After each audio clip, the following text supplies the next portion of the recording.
Welcome to the Squad Show. I'm Sam Ekstrom. I had not wanted to think about the 2016 Vikings ever again. I'm thinking about the 2016 Vikings. What's happening? Luke Inman at Luke_Spimman. Hey, anyone else close their eyes and see Peyton Wilson tracking them down at 22 miles per hour? No, just me. All right. Hey, this is Arif Hasan ensuring that people in Ireland are not actually lucky. The luck of the Irish is reserved for people who are Irish. I just wanted to get that clear. Skol! It's the Viking Squad. Everything Minnesota Vikings every week. Breaking down all the big hits and game-changing plays from the land of 10,000 lakes. The way only the Locked On Podcast Network can. It's time to gear up. The Viking Squad Show starts now.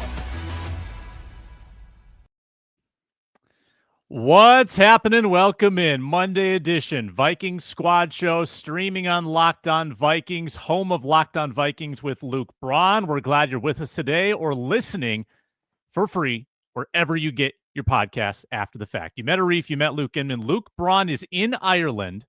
He is gallivanting around the coast. He might come in during the show. We hope he does. He did leave us a pre-recorded message that we will play at some point.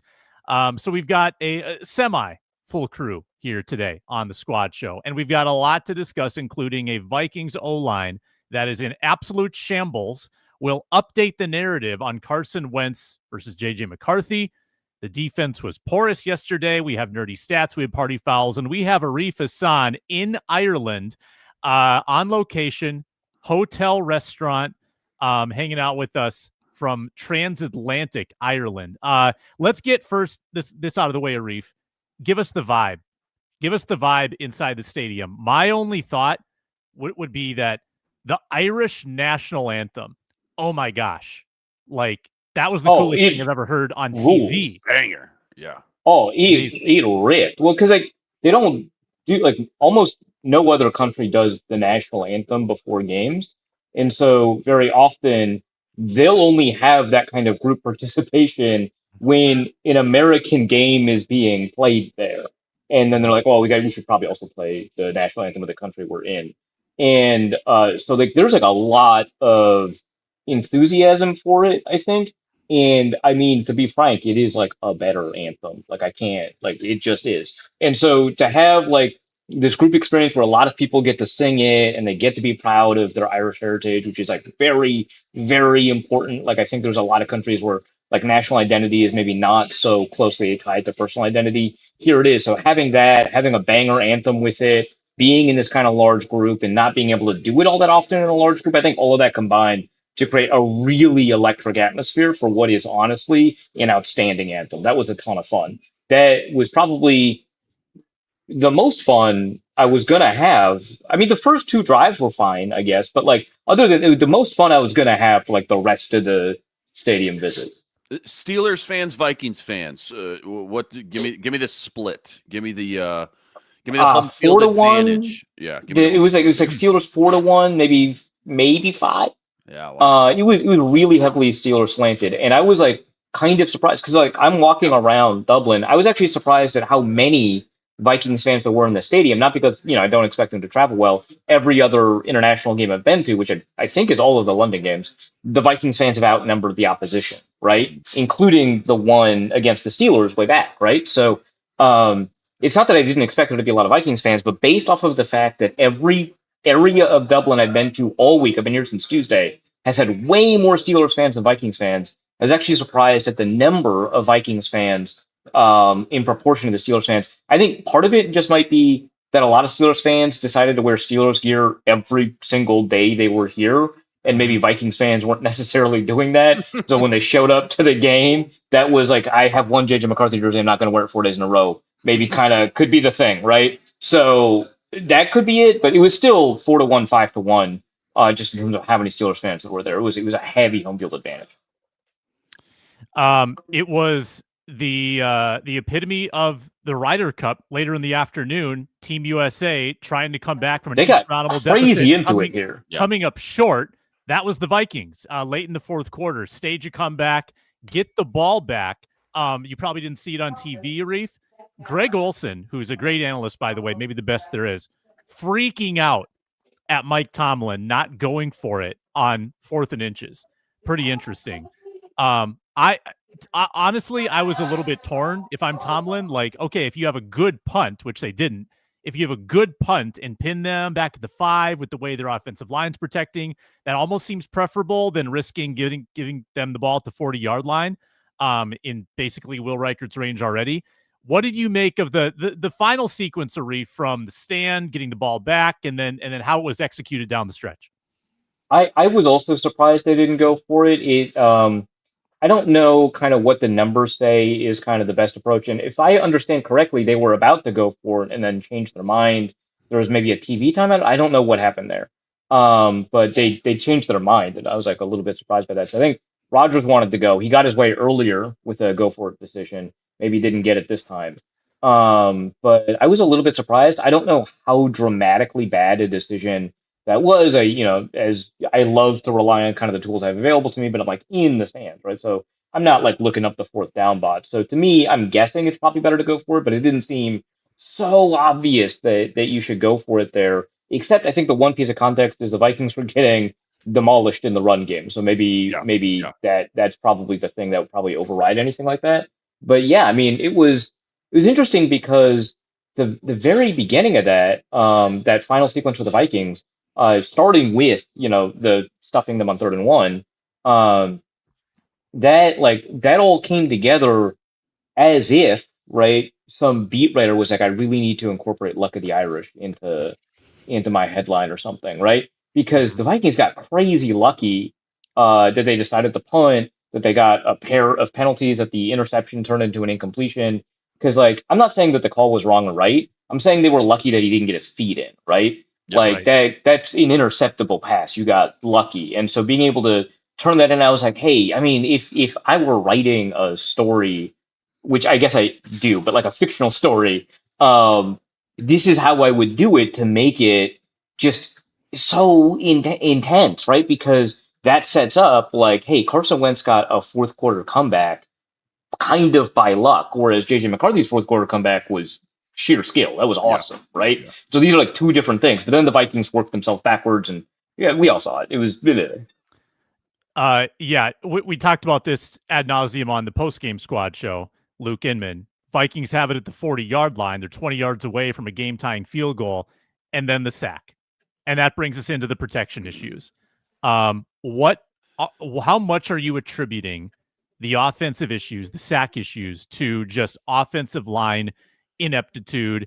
And then I think the other two options would be Carson Wentz indecision and Kevin O'Connell play calling, scheme, play design.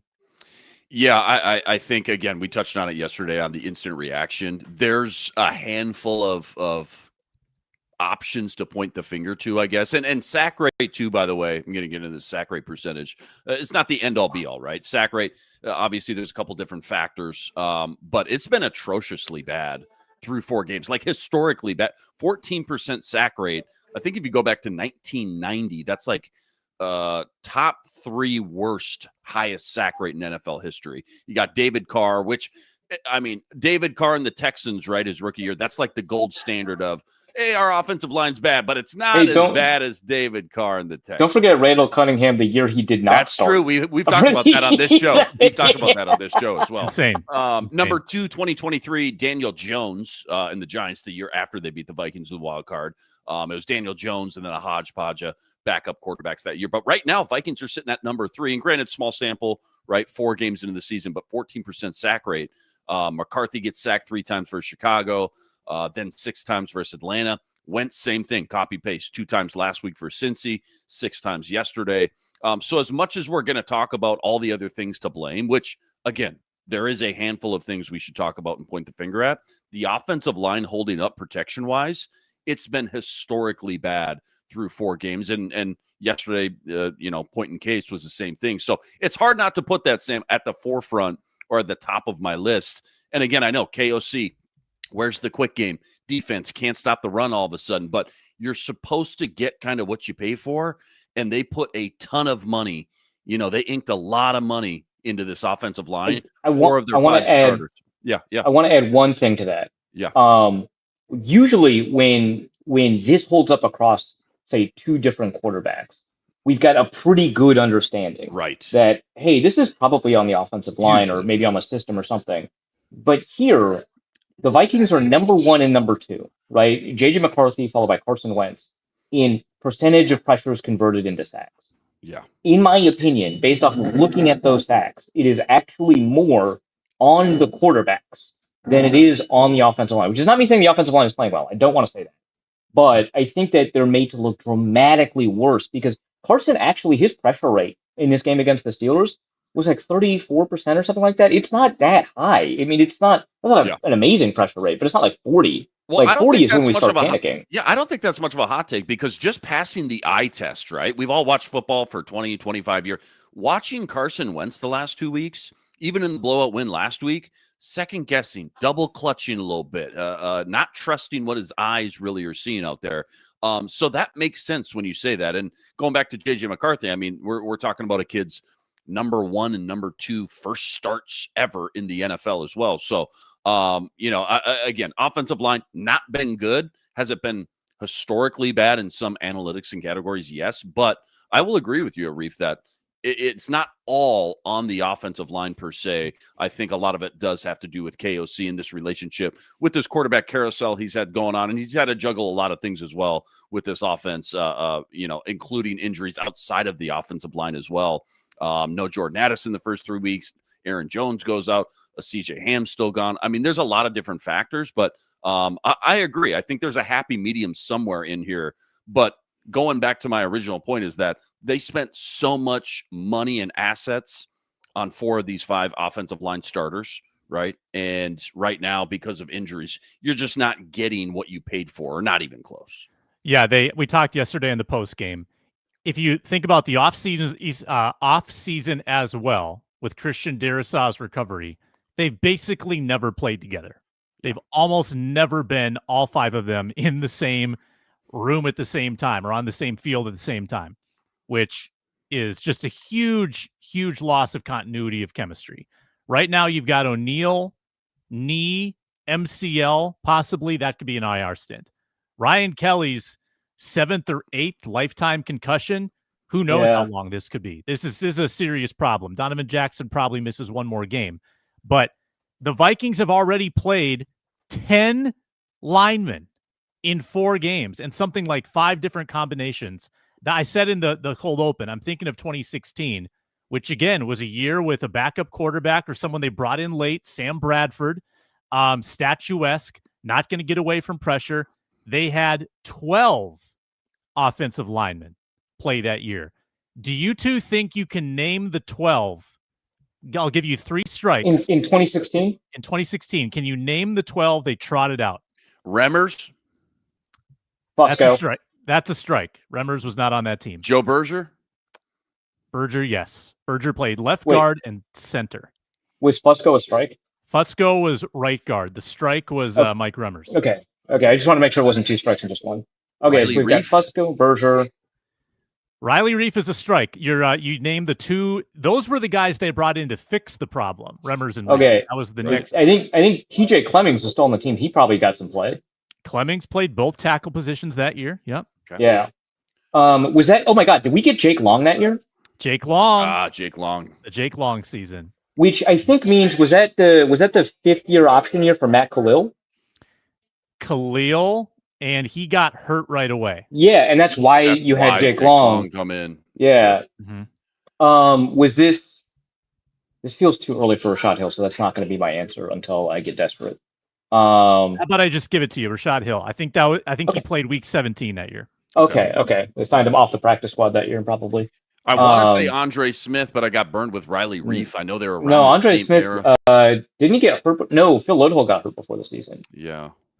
Andre Smith is correct. I'm going to give that to Inman. Okay. Yeah. He started. He and Khalil were your bookend tackles. They both got hurt. A lot of deja vu. A lot of deja vu to 2025. Yep. There's no way we had John Sullivan, right? So no. maybe like a Jeff. You've got one. How many do you have left? Baca, One, wow. two, Yeah, three, I'm going through all of these old, like Boone? Jeff Bacas and Travis Boone's Bond. got to be in that era somewhere. Boone's that window. left guard. Boone was a left Boone, guard. yeah. Yep. Yeah. Played most of the year. Oh, Burrito Bill. I like that. I'm going to go with that. Avion and or Aviante Collins. His name changed a couple of times while he was with the Vikings. That was no, that was later. That was not 2016. I think you're at your 3 strikes. Fill in the Yeah, I blank. think that is 3. Jeremiah Searles played left Oh, guard right. and right tackle. Searles. Willie Beavers played both tackle positions. Oh, the Beeve. Yeah. Nick Easton Wait. played some center. Nick Easton. Easton. Okay. Zach and the one that you would never get. Zach Kieran? Zach Wow. Kieran played some right guard that year. I say and, this and, all and how'd they end that year? 2016. What was their final record? 8-8.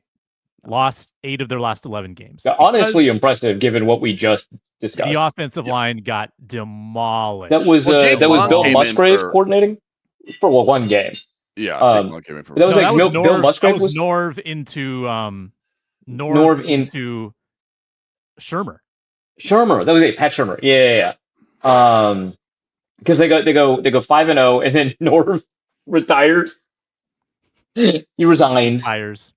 Quote unquote. Resigns under duress, maybe. And then they start losing games after that. And now, like, my girlfriend's dad is like, "Why'd they fire Norv Turner?" And it's like, "Well, the offense wasn't scoring points. I don't know what to tell you, man." Doesn't it feel a lot like that though? You've got Blake Brandles playing center. He's playing left guard. Joe Huber is in the game. That's your Zach Kieran right there. You've got School like Beavers playing multiple tackle positions at about the same Right. skill level as Willie Beavers. Let me give you this too before we break. So we're getting Walter Rouse soon, is what you're saying. Well, he's already got reps this year. I think he's penciled part in of as a starter now. Oh, that's part of right. Yeah, because he had to play when Justice. Oh my God. down to third stringers. So this is my complaint. Like, I'm not sure what the plan was or why they felt like Justin School was the correct move at this like important swing tackle position, the first guy off the bench when you knew Darisaw was hurt. You know this guy would probably come into play. If you look at the resume of School, he was okay as a rookie in 2019. From 2020 to 2023, the guy sat on the bench. He barely played football. Then he got in for 6 games with the Bucs last year, and he was okay. He did not have 1,000 snaps at tackle in his 6-year career. They could have gone with so many other names at equal skill level and much more experience. These are not outstanding tackles, but at least they've done it. At least they have sort of a baseline of expectation. They have reps in the league.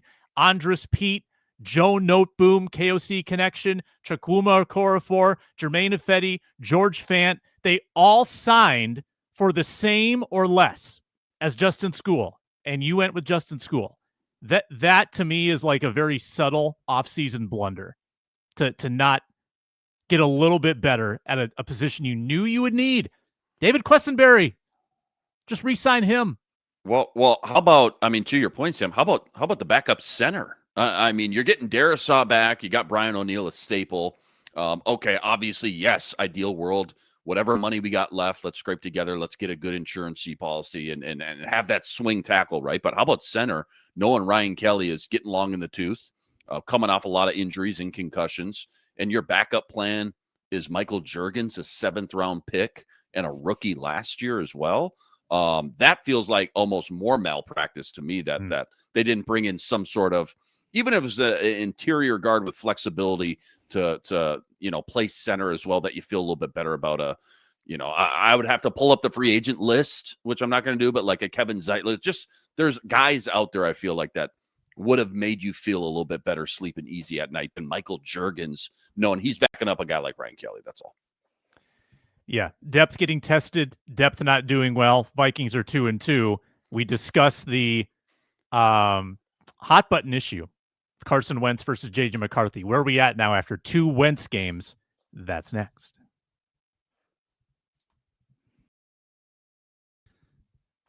Apologies for that. We're brought to you by Prize Picks. Every day we make decisions. With Prize Picks, when you make the right decision, you get paid. Don't miss the excitement of football season with Prize Picks, where it's good to be right.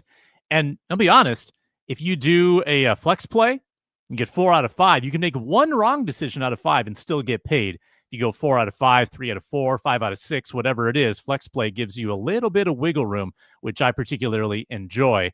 But you're putting together an entry of more or less on 2 to 6 player projections. You can put that lineup together in under a minute. And I know, if you're Luke Inman, you're putting together the six-way entry. You're trying to put wager 5 to get 500. That's the Luke Inman style. I like to do about three on my entry. Download the Prize Picks app today. Use code LOCKEDONNFL to get $50 in lineups.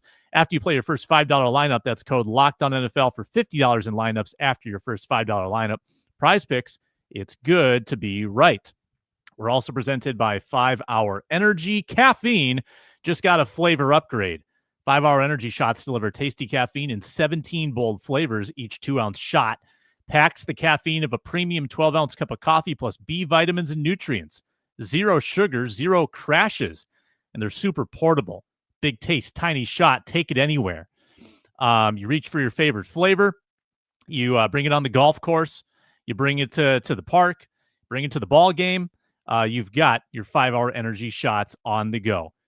Enough with boring, flavorless caffeine. Time to give your caffeine a flavor upgrade with 5-Hour Energy shots. Get your favorites that you love. Try something new in store or online. www.5hourenergy.com or Amazon today. And a full schedule here on Locked On Vikings this week. Also at Locked On Minnesota, we've got the Ron Johnson show tomorrow. And then at Locked On Vikings, the Care 11 squad show Wednesday, and this group back together on Thursday. So Wentz v. McCarthy, Arif, I think we agreed last week that for Wentz to make this a conversation, he was going to have to up his play from the Bengals game and sustain it in the 2 Europe games. In my eyes, he played the week 1 J.J. McCarthy game. 6 points through 3 quarters, furious comeback against maybe a looser defense. I think McCarthy could have played that game too. So I'm saying this is a downgrade, or at least this diminishes the chances that Carson Wentz somehow takes this job over. So I think it's totally fair to just be like, well, the conversation was based off of a hypothetical, and that hypothetical clearly didn't actualize, right? It didn't happen, and so we can kind of move on.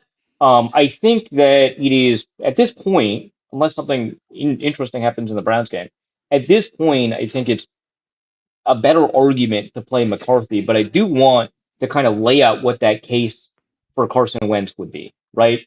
Which is that in every facet of play where we have a criticism for McCarthy, right, we actually have a very similar criticism for Wentz, which actually makes it very easy to do a one-for-one comparison. I actually think operationally Wentz is a little bit better. That delay of game, there is an explanation for it. No excuses, I agree. But you don't get to see the play clock. That's crazy. And you don't even know that you're not going to see the play clock until 3 minutes before the game. That's nuts. So I think there are fewer operational errors, and fine. But we talk about holding onto the ball too long, not being able to trigger on your first read, not all of these problems that we're talking about. Wentz has very similar problems. The kind of the spraying inaccuracy and stuff like that, poor ball placement. But every single one of those problems, it's to a smaller degree than what we've seen McCarthy put out there so far. And when you take a look at metrics like success rate, Wentz is just higher. He's been higher in both of his games than either of McCarthy's games, right? You take a look at what happens on positive plays. Wentz is more productive on positive plays than McCarthy is. You take a look what happens on negative plays. McCarthy's negatives are far larger than they are for Wentz's negatives, at least by EPA per play.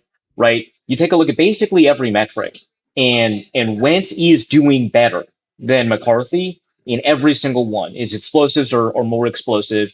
They land a little bit better, and they happen a little bit more frequently, and he takes care of the ball a little bit better. Right? This is not an outstanding, kind of comparison set to be in. I posted on my piece about this, which is mostly about history. I do talk about the game at the bottom half of the piece. A chart that has their EPA by play. And Carson Wentz is below average. He's kind of in the middle, below average. JJ McCarthy isn't just at the bottom. He's at the bottom by a mile. It is not close. He is the least productive quarterback in the NFL by a significant degree, right? And so I think there is a case to be made for Wentz. I think that the arguments that people are making, like, hey, we have an upside case for McCarthy, and McCarthy is in kind of this complicated situation where he didn't get access to Darrisaw, he didn't get access to Addison, which Addison, I would argue, obviously the big play was huge, whether or not he got chased down, but there were like a couple of bad plays from Addison in this game. I get that, but like I have seen so many young quarterbacks have less than what McCarthy had. Just because the Vikings didn't have access to some of their best players didn't mean that they didn't have access to some very good players. And I don't think that his supporting cast was worse than a lot of rookie quarterbacks I've seen play, and he played worse than them. We just have to be honest about that. So I don't like. There is a reason to come up with these arguments, and I don't even feel comfortable calling them excuses. They are explanations, but I don't want to go too far with them. I think that we have seen people in those circumstances with his level of experience perform better. So I want all of that out there, but I do think that this upside case is important, and I think that Wentz is not distancing himself enough. But it would not. I would not be upset if they made a different decision. It would surprise me. I should say that, but I wouldn't be upset with that kind of decision. Yeah, we watched the Cowboys last night with no CeeDee Lamb, and they lost 2 offensive linemen mid-game, and they still put up 40 points. So to your point, I mean, teams figure it out, right? And just because you lose a couple offensive linemen or whatever it may be, skill players, whatever it may be, doesn't mean that, okay, all of a sudden the floor drops all the way to the bottom of the league or whatever that may be. I guess the question is, Sam, is like, do we want the higher floor, or are we still all in on this JJ McCarthy development season and trying to develop and progress that higher ceiling, knowing that he's probably, hopefully, right, the future in 2026 and beyond? He needs one opportunity to have Addison, Darrisaw, to not have a child that week and to not have your debut on the road in a divisional game. Like, Yeah. So I mean, and James Kunow has a very similar point in the comments when he says Wentz having Darrisaw versus JJ having school, which, mind you, Wentz had school for most of this game, provides some, not all, context in these disparities.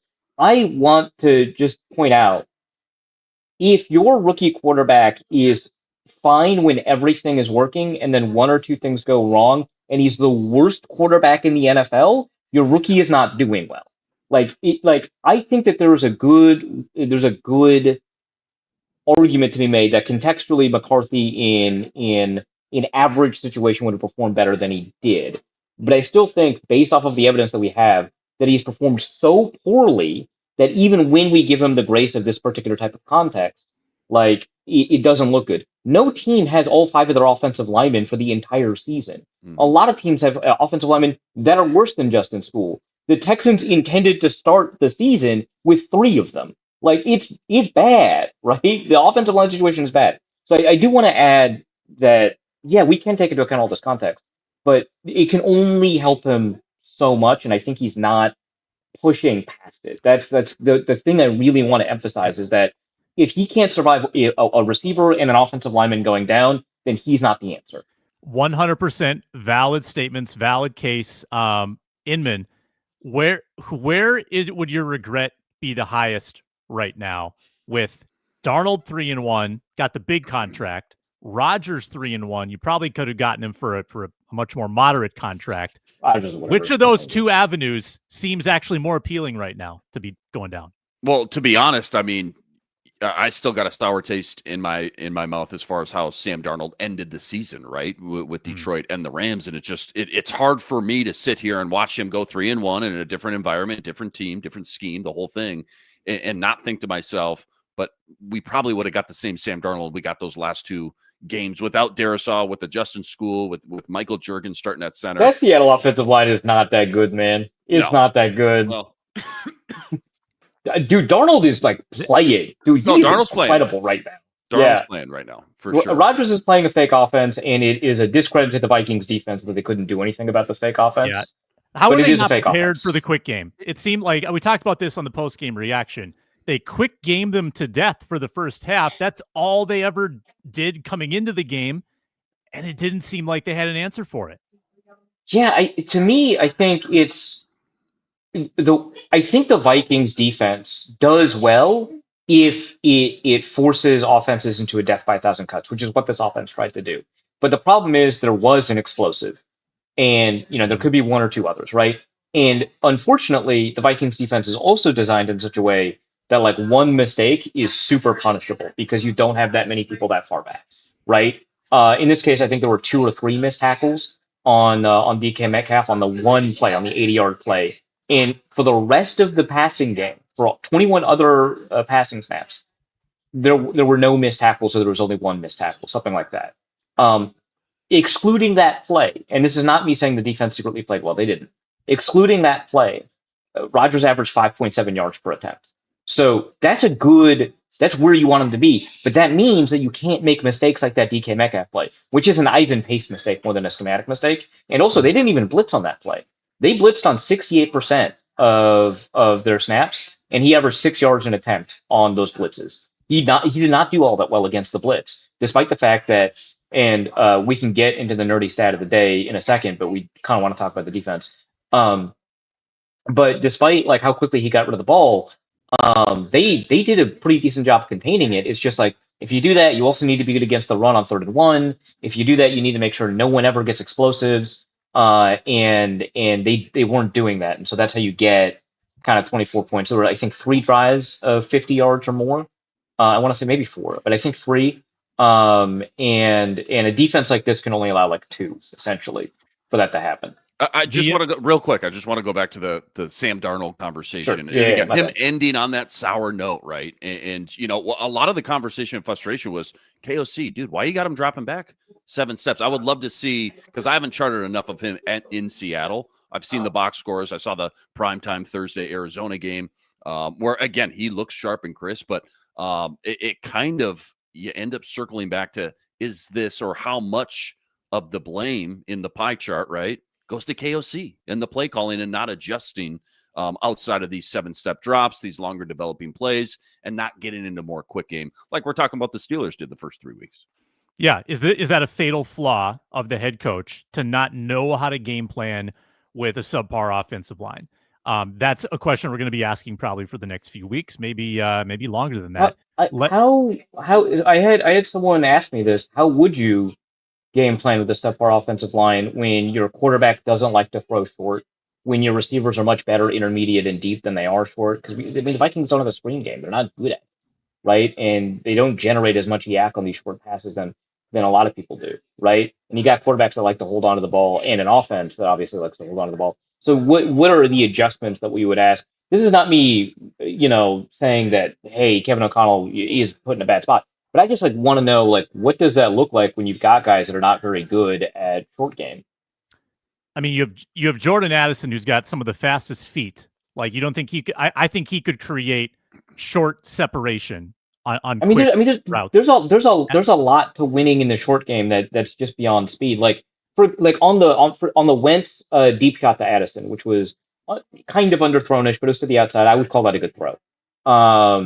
He gets rid of the ball essentially right away because he knows that Addison is one-on-one against Darius Slay, right? And that's the correct call. That's what you have to do.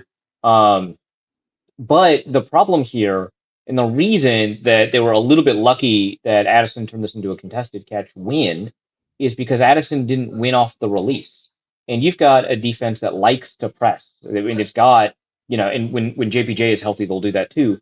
But they've got 2 really good press corners in Jalen Ramsey and Darius Slay. And so the short game's really tough. The short quick game is really tough when you've got receivers, aside from Justin Jefferson, of course, that don't win short. They win at the stem instead of at the release. And they don't generate a ton of yak despite their speed, because there's a lot of skills associated with yak. And so it is tough. I agree that they should explore that more, but it is a difficult place to be. I mean, I will say that back to 2016, the Shermer adjustment. I mean, but that's Sam Bradford. He lived there.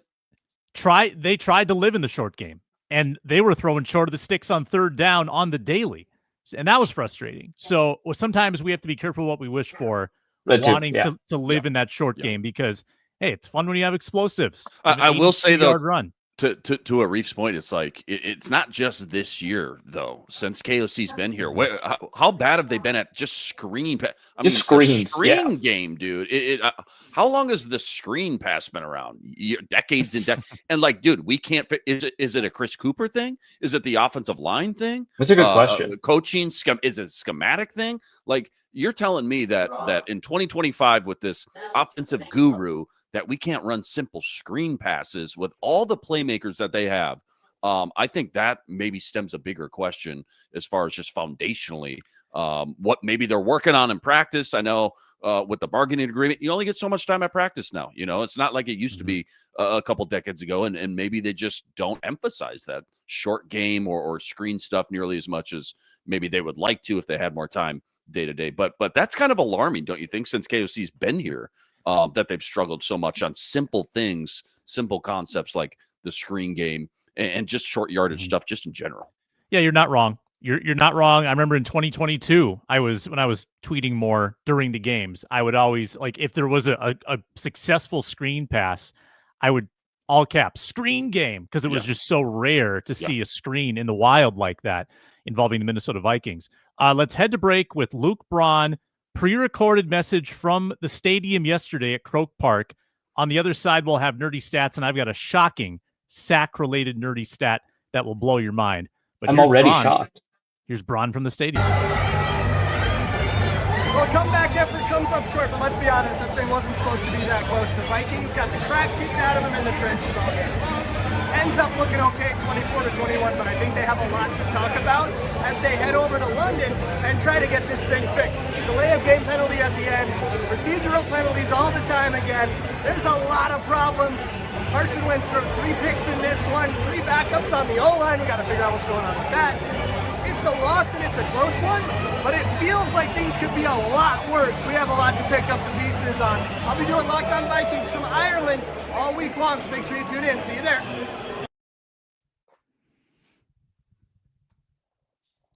Thank you, Luke Braun, and we are brought to you today by Rouiet. You probably heard, guys, of Viagra or Cialis, maybe tried them, but if you want something beyond the usual pill, it's time to meet Rouiet Go Long. If you're looking for something beyond the usual pill, Rouiet Go Long. This is not just another ED pill. Total game changer for increased confidence. Go Long combines 2 doctor-trusted medications in one dual-action formula, so you can get hard, go the distance. Ready to level up your confidence in the bedroom? Head to Rouiet.com, Rugiet.com. Use promo code LOCKEDONNFL for 15% off your first order. That's Rouiet.com, Rugiet.com, promo code LOCKEDONNFL. Make sure to use our code so they know we sent you.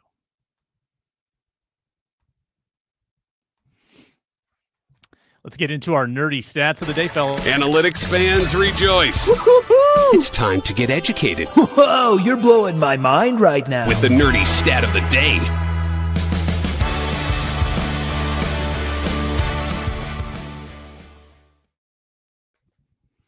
A lot of people tweeting right now about the sack rate. I did my own research on sacks, particularly third down sacks. Appropriate for an Aaron Rodgers game to do your own research, Sam. I commend you. Oh, that's good. Oh, that is very good. The Vikings have taken 10 third down sacks through 4 games. Jesus. Puts them on pace for 42. That's atrocious. No other team has more than 6. The Vikings have 67% more sacks on third downs than the number 2 worst team. Also, there's 3 teams that have 0. So, like, it's possible to be good at this. The Vikings are atrocious. I've got another one on just sack percentage overall, which Luke Inman was talking about earlier. I'll let you guys get yours out of the way, though. Arif Hasan, what do you got? Yeah, so Aaron Rodgers' time to throw, depending on whether or not you ask Next Gen Stats or PFF, very close to each other. I think 2.21 or seconds for PFF, I want to say. 2.26 seconds for Next Gen Stats. I do know that. That is the fastest time to throw in a single game this year. It's the third fastest, going all the way back to 2025. He got rid of that ball lightning quick. They did not want him to do anything with the football. Like the longest, I believe, was that scramble that he fumbled on, and I think that taught him a lesson. And so he just got rid of the ball quickly, super quickly, quicker than anyone can imagine. So I think a lot of people were really upset with the pass rush in that game. Obviously, they still had a couple of sacks, but I think a lot of people were like, why didn't you get pressure on him? They got pressure on him at an over 40% clip, which is really difficult to do when over 76% of your passes are under 2.5 seconds, because that's when a ton of pressures appear. So the Vikings defense, the pass rushers were winning. They were winning against the offensive line. It was just that Rodgers was getting rid of the ball really quickly. And I want to also add, really impressive, I don't recall any roughing the passer penalties from the Vikings. I recall them from the Steelers. I don't recall any from the Vikings. I could be wrong. Maybe there's one. But the fact that you don't have a ton for somebody who's really quick to throw and you're getting in the backfield a lot, I thought that was impressive. Obviously, there's a lot of things the defense has to work on, but it is impossible to generate as many sacks as the Vikings actually did defensively against Rodgers with that kind of time to throw. So I think that's important. Just to clarify, the quickest throw time you said since when? I thought you said 2025, but yeah. So the quickest time to throw in a single game this season for any quarterback. Okay. And the third quickest since 2024. Got it. Okay. I just saw it up on my timeline. I'm just going to say it again. We all know it, but Vikings second worst on 3rd and long this year, 2 for 21. Only Justin Fields and the Jets are worse. Obviously, the lack of protection and the quarterbacks allowing some sacks and pressures go along with that. But let me flip over to the defense. I know we touched on it. Feels like as bad as the offense has been, we could definitely put a lot of blame on the defense and their inability to stop the run. Last year, through 4 games last year, I should say, they allowed 75 yards rushing per game. This year, it's 130 yards per game. And like Bijan Robinson, okay, that's one thing. Kenneth Gainwell behind what's supposed to be a terrible offensive line is a whole nother thing. And that, by the way, that 130 yards this year. Yeah, this is a good point. It was Kenneth Gainwell. Yeah. Kenneth Gainwell, dude. Who's got Kenneth Gainwell on their fantasy bench this week? That sucks. But that 130, that includes last week shutting down Chase Brown for 9 yards. I think the Bengals had a total of like almost 50 yards last week. So think about how bad 3 of these 4 games have been.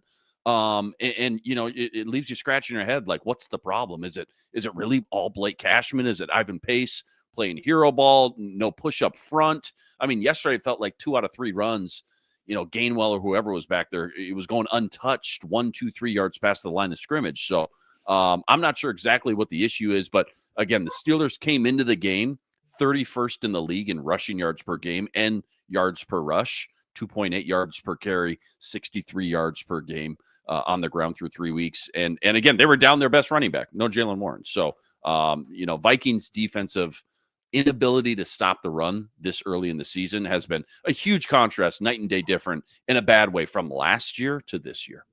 Yeah. Major cause for alarm. One more tack on for mine. Vikings are working on the highest sack percentage in franchise history.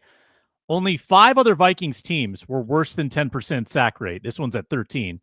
And all of them were 1987 or prior. So the Vikings haven't had a sack rate of 10% or worse in 38 years, and they're up at 13. Someone said in the comments, positive regression coming. Maybe. Like Carson Wentz has never had a sack rate this bad. In fact, he's actually had pretty moderate sack rates. This has not been typically a problem for him. So yeah, I mean, he also has played for the Eagles, who have done all right. Yeah, he's also not had this bad of an offensive line, and it is. Yeah, I mean, the interesting thing about Wentz is that he either gets rid of the ball super quickly, or he waits 3 seconds, and there's no in between. Like if his first read isn't there, and he usually gets to his first read, and then he just hesitates and chokes up, and that's like when you get that Patrick Queen flying Superman type sack, because his time to throw is 2.65 seconds. It's fine, on average, but man, when it's not there, he's cooked. Yeah, he's cooked, dude. He definitely second guesses himself, and his eyes and his feet get wonky as well. The NFL, and this is a broader conversation here, but the NFL has an offensive line problem. And I think we talked about it, Sam, you and I on a show. There's been a lot of discussion about this, in football Twitter, and how to deal with this. I don't know that this is a solvable problem. The most damaging position to lose a starter by far. You see back Eric Wilson comes in, backup linebacker. He's really nice. He's great. Backup safety. Good enough. Come in. Yeah.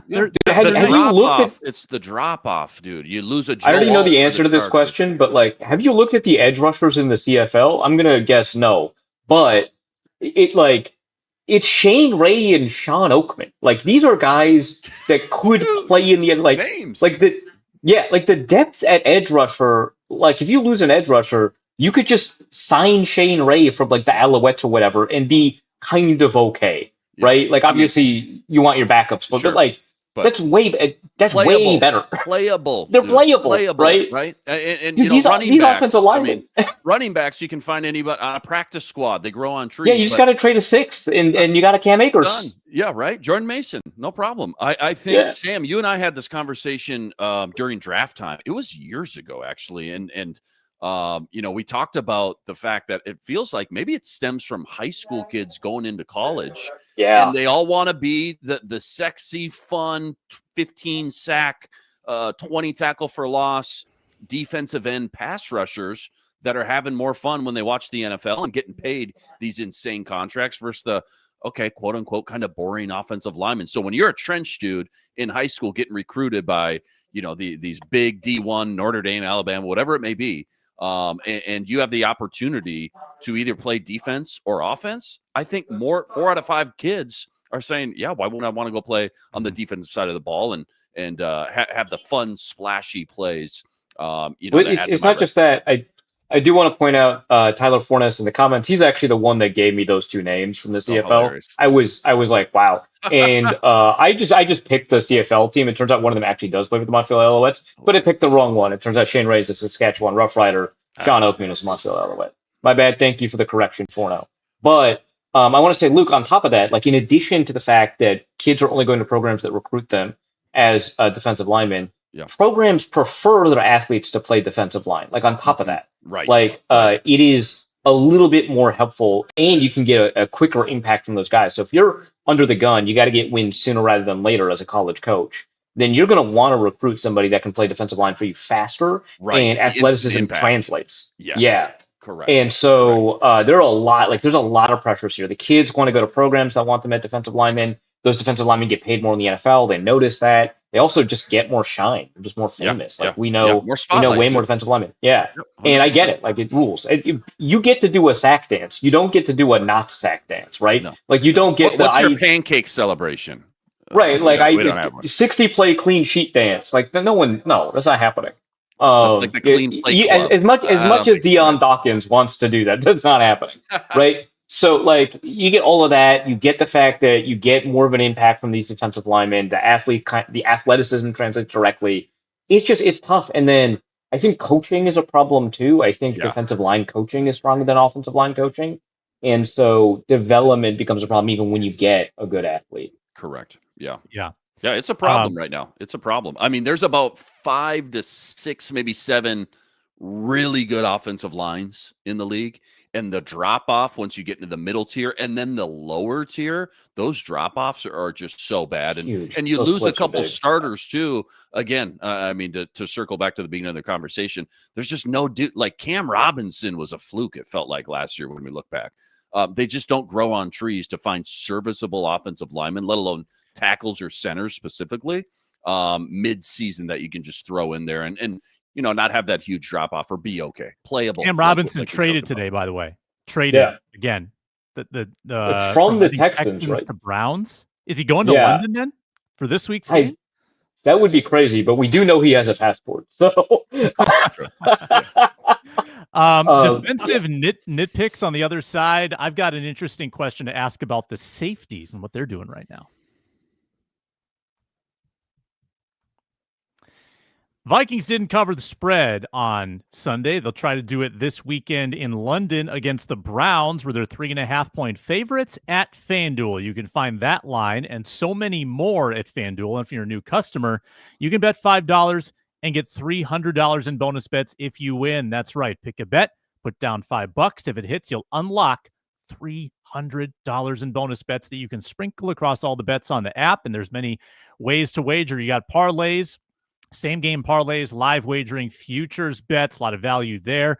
It makes watching the game so much more exciting. It makes the whole season more exciting if you have a futures bet that's going to take you all the way till January. I'm still riding my division winner parlay of Colts, 49ers, Vikings, Falcons. I'm feeling a little shaky today about that, to be honest with you. What are you waiting for? FanDuel.com, FanDuel Sportsbook app. Download the app today. Get started with your first $5 bet. Game time. And a reminder, back with you on Thursday with this group. I think Luke Braun should join us. He's going to the London game, I believe. Is he there all week? I think he's there all week.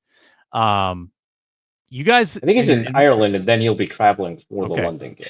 Yeah, making it a vacation. He is doing Locked On Vikings from Ireland all week. He told us that.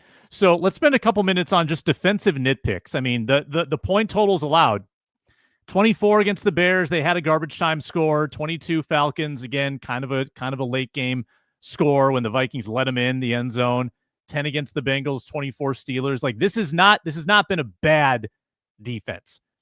We have very high expectations though. And when you get mauled in the run game, 2 out of 3 games, people are going to ask questions. So what's going on defensively?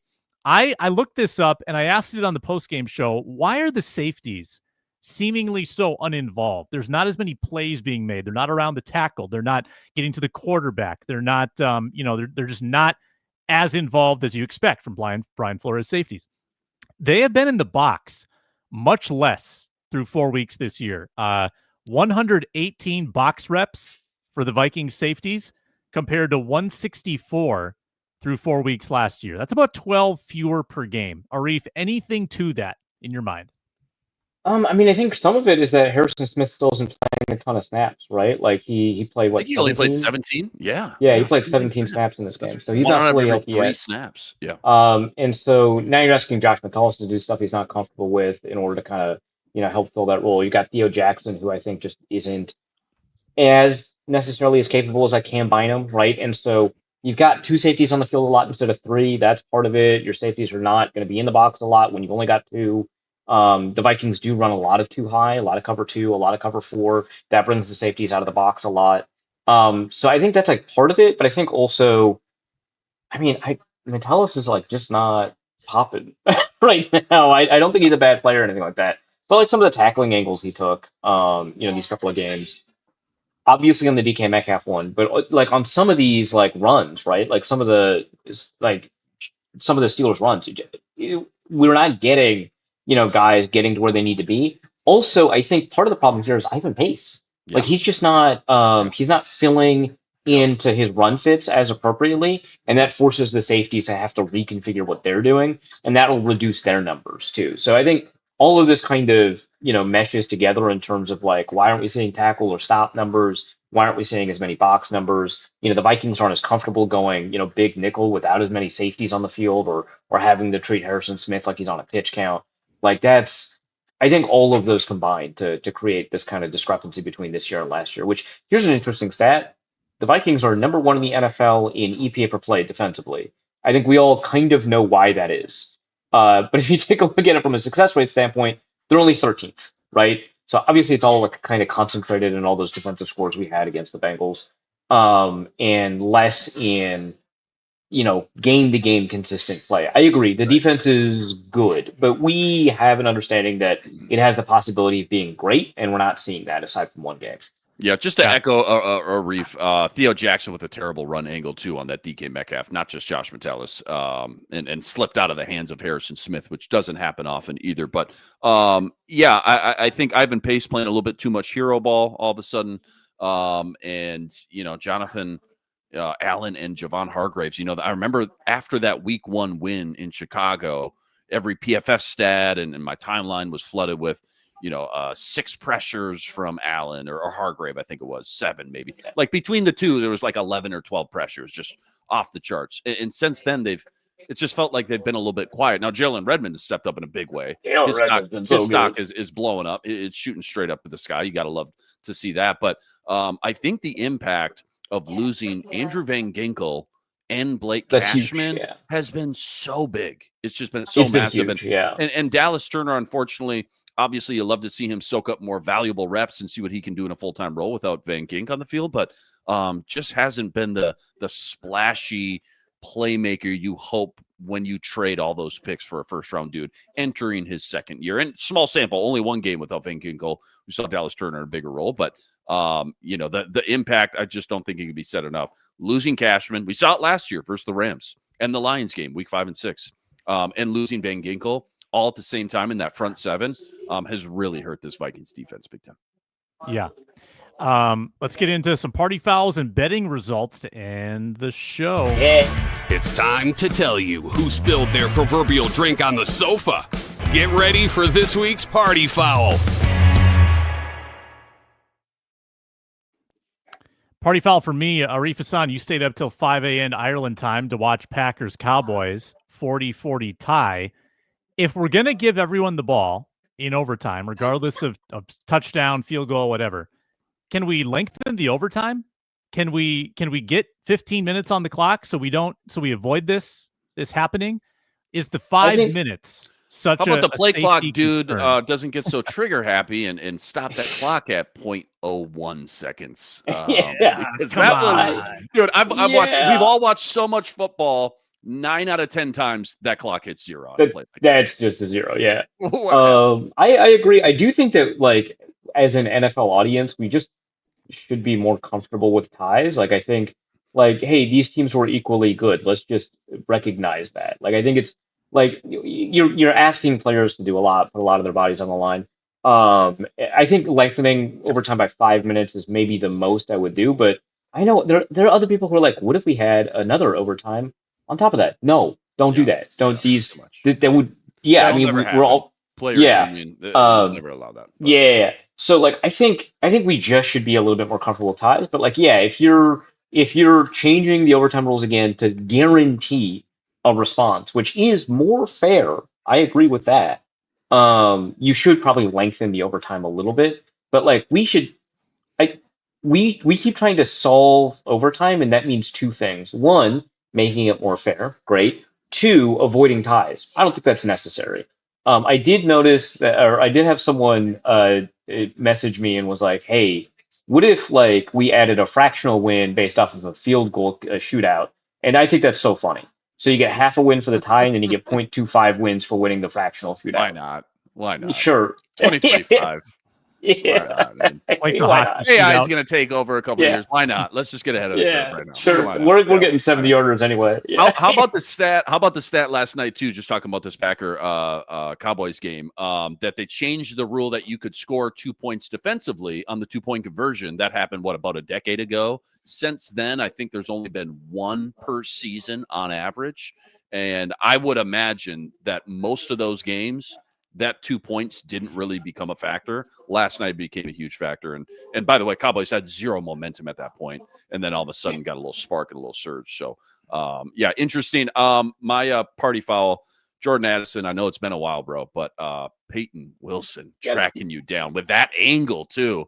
That's the crazy part. It was the angle and the distance. 23.48 miles per hour. I mean, props to Peyton Wilson for doing that. Who, from the what I remember, fastest linebacker in the history of Next Gen Stats, by the way. The fastest linebacker movement. From what I remember, Arif, you tell me. From what I remember, correct me if I'm wrong, but coming out of North Carolina State, I thought he had some injury concerns, and I don't know if it was upper body. I think you're right, actually. Whatever it may be. But the fact. But I think that's why he fell in the draft a little bit, right? Like, I think you're correct. Yeah. Yeah, but the fact that he, of all people, tracked down Jordan Addison, which ended up costing him a minute and change, which they would have loved to have back. Really huge. Yeah. That's a big party foul for me. That one hurt. That's fair. Yeah, go ahead. Sorry, it's just I remember when that happened. I was like, man, Peyton Wilson's so fast, and a bunch of people were like, well, Jordan Addison had to slow down to catch the ball, and then he had to turn around. And it's like, do you understand how fast Jordan Addison is supposed to be? That's crazy. Right. And then we got the next gen stats. Yeah, and then we got the next gen stats. Like, oh, by the way, this is the fastest the linebackers moved since 2017. So probably longer, right? But like So Tyler Fournette, draft expert. Peyton Wilson has no ACL in one knee. He only had to run in a straight line. He didn't have to plant, so he's fine. More aerodynamic that way. Yeah, right. That was crazy. Props to Peyton Wilson, but like Jordan Addison, less weighing him down. Yeah.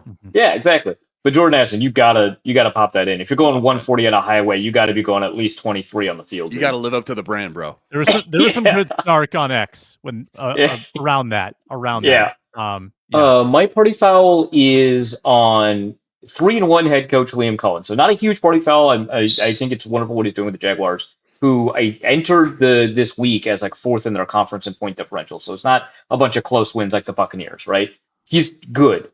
But like the thing with Robert Saleh after the game, I don't know if you know about this. Yeah. Keep your name. Yeah. So my name out of your mouth.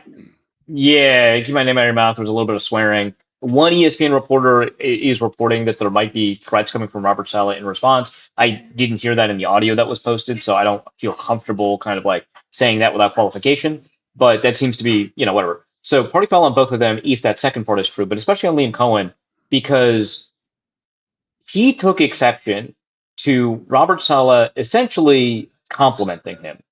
Like, it was, I understand, like, sometimes you say these things and they sound like compliments and secretly they're not or whatever. Like a backhanded compliment kind of thing. Yeah. But he was basically saying, like, hey, they're really good at scouting coaches, is basically what he was saying. Mm-hmm. And coaches aren't always the best with words. And so he's like, legal sign stealing, they're really good at that. And then he explained the process, explained how they were good at it, how he's been frustrated by it, how it's really impacted them.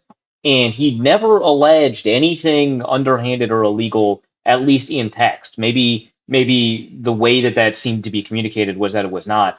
But at least he navigated that tightrope without accusing you of anything underhanded and treated it like a compliment. And whether or not you feel personally insulted by it, leave it alone, because you come off looking crazy for going after him for saying you're really good at scouting coaches. That was nuts to me. Yeah. Well said. Betting results for week 4. Arif has built a sizable lead, 2-0. Oh. Jonnu Smith, first drive reception for 0 yards. That's got to be degenerate behavior. What? I missed that episode. Where did you come up with that? That's big brain betting right there. I wish I could say, hey, I knew Jalen Warren was going to be out, but he strained his like hammy in the final practice. That was the morning of. Yeah. No, it was just like Jonnu Smith is like a huge Arthur Smith kind of like safety blanket, and because the Vikings blitz so often, they love Jonnu Smith screens against blitzes. So that was kind of my thought process, is that you're going to dump it off to Jonnu Smith behind the line of scrimmage against the Vikings blitz. And I don't know if it's going to go anywhere, but it's going to get me the first drive reception prop, which is exactly what happened. It was behind the line of scrimmage against a blitz. It was perfect. Fantastic. That is fantastic. Luke Inman, you went 0-2. You are now in last place. Wow. It happens fast. Wow. Life happens quick, huh? Down to $876, 1 yard short of TJ Hawkinson, and one final touchdown drive short of the Vikings winning by 1-13. So did you guys at least laugh or crack a smile when you saw my on-brand bet of Vikings to win 1-13? Yes. Yeah, we were like, that's classic. And I forgot that also, was even a thing, dude. I forgot they existed. You also were like, we're in the realm of the spread too, so we were like, that's actually not a bad bet. Yeah. Braun went 1-1. His Steelers ML hits. Warren, anytime touchdown, did not hit because he did not play. My bet on Rodgers with more yards than Wentz. Should have done that at first half. Looked good early, looked bad late. So I go 1-1, had the Addison over on yardage. So Arif leads by about 500 over Braun. Braun by 400 over me. And I'm up by about 70 on Inman. Big spread right now. $1,000 separates Arif and Inman. I got to get rid of my maxes. This is I can't dig myself out. Dangerous. Yeah, this is dangerous.